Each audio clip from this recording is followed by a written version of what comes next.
In today's video, I'm going to teach you how to install GIMP. GIMP is a powerful, free, open-source image editor, and getting it set up on Windows is quick and straightforward. I'll walk you through the entire process from download to installation and share a few tips to make it smooth. First, head to the official GIMP website. Using the official site ensures you're getting the latest, safe version without any unwanted extras. On the homepage, look for the Download GIMP button. It's clearly labeled and easy to spot. Go ahead and click Download. The installer file will begin downloading to your computer. Depending on your internet speed, this may take a little time because the file is fairly large, so be patient and let it finish completely. Most browsers save it to your Downloads folder by default. If you like, you can keep the browser window open until the download completes, just so you can easily find the file afterward.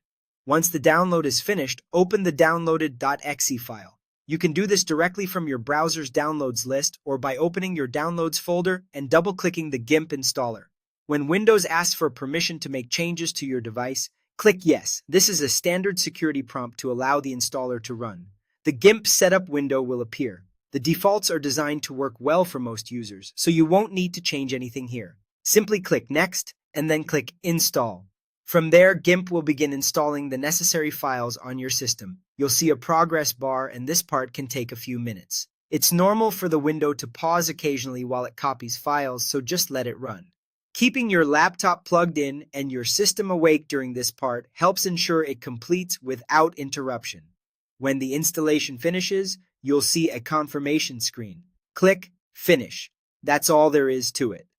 GIMP is now installed on your Windows computer.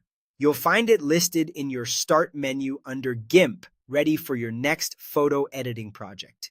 If you ever need to reinstall or update in the future, you can repeat this same process using the official download page to make sure you're always on the latest version. Thanks for following along. With GIMP installed, you're set to explore layers, brushes, filters, and a full suite of editing tools, all without spending a dime. Enjoy creating, and I'll see you in the next tutorial.